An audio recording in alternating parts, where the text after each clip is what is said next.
Hi Lifetime Design, saya Irdi, Senior Designer di Lifetime Design. Halo, saya Amania, Interior Designer dari Lifetime Design. Welcome to Designer Talk.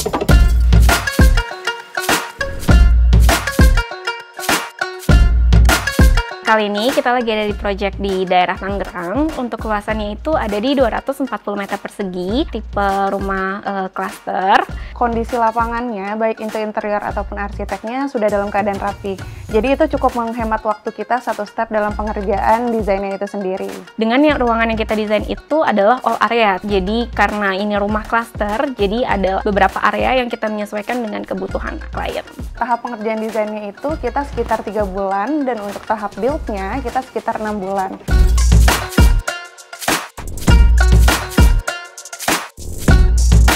Jadi awalnya kenapa klien kita bisa bekerja sama, yaitu karena teman dekat dari klien kita ini pernah renovasi dengan Lifetime. Jadi sudah melihat hasil desain dan build-nya oleh Lifetime. Dan menurut klien kita itu sudah cukup oke dan puas dengan hasilnya. Sehingga klien memutuskan untuk renovasi bersama Lifetime Design.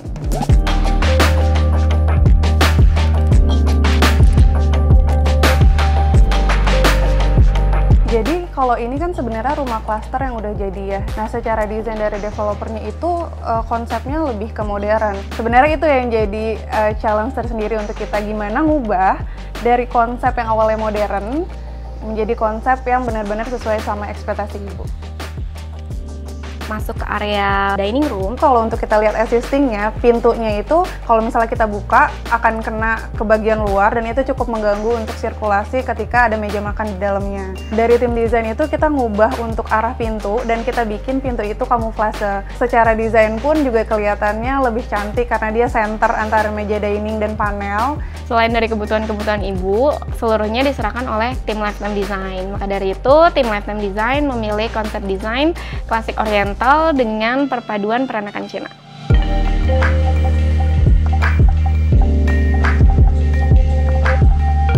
Nah, hampir semua desain di rumah ini kan kebanyakan lebih ke oriental klasik, tapi ada beberapa ruangan yang emang kita mengutamakan tergantung dari personal individunya sendiri. Jadi untuk di kamar-kamar anak itu kita ngasih nuansa yang cukup berbeda. Kita coba kulik gimana sih kamar yang bikin mereka ngerasa nyaman dan senang untuk ada di ruangan itu.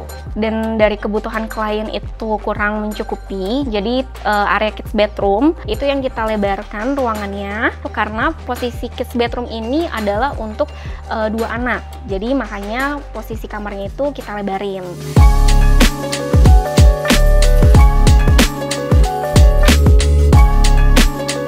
Jadi salah satu hal yang ibu request untuk kebutuhannya yang paling utama adalah tempat sembahyang, karena di situ secara bentuk ataupun ukuran ataupun warna itu sudah di request langsung dari orang Feng Shui-nya ibu sendiri. Lalu kita suggest menggunakan partisi untuk pemisah langsung ke area living room, agar area doa dengan area living room itu tetap terpisah, tapi tidak membuat ruangan itu terasa atau terkesan lebih sempit. Kebutuhan klien yang tidak sesuai itu adalah layout dari master bathroom.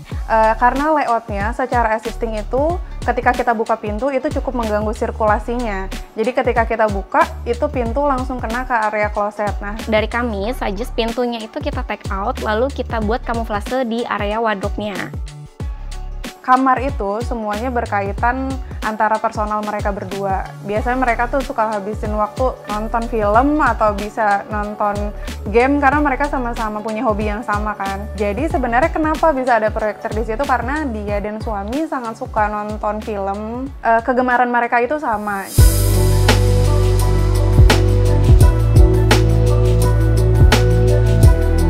Jadi untuk keunikannya sendiri di konsep desain oriental klasik ini itu lebih ke ruangan-ruangan yang kita mementingkan sirkulasi di dalamnya, karena itu berkaitan sama unsur Feng Shui juga sesuai dengan konsep desain rumah ini. Setiap sudutnya itu atau setiap ruangannya itu memiliki ciri khas masing-masing. Dari warna-warnanya sendiri kita menggunakan warna-warna earth tone dengan warna coklat, grey, dan warna-warna earth tone lainnya. Dengan ornamen-ornamennya itu kita banyak menggunakan ornamen lengkung. Dari bentuk-bentuk profil, dari mulai bentuk-bentuk wallpaper general ataupun custom yang kita gunakan itu semuanya berkaitan dengan konsep yang lebih ke oriental itu sendiri. Motif-motif orientalnya itu kita aplikasikan juga di ceiling, di wall panel, di kabinet, dan juga di area-area lainnya untuk menjadikan area tersebut menjadi focal point juga. Yang menjadi focal point itu ada salah satunya di area partisi yang ada di lantai 1 dan lantai 2, yaitu karena prosesnya itu juga cukup panjang karena kita melakukan beberapa proses R&D juga. Sebenarnya yang paling sulit itu ada pemilihan materialnya dan perkuatan yang kita bikinnya itu sih. Karena kita menggunakan kayu asli dengan ada detail patung Budanya. Nah, dari detail-detail tersebut menjadi karakter yang kuat dari rumah ini. Sekian Designer Talks kali ini, semoga bisa menginspirasi Anda semua. Jadi bisa banget kan rumah developer dengan fasad modern dibuat dengan interiornya klasik oriental dengan perpaduan peranakan Cina. Thank you!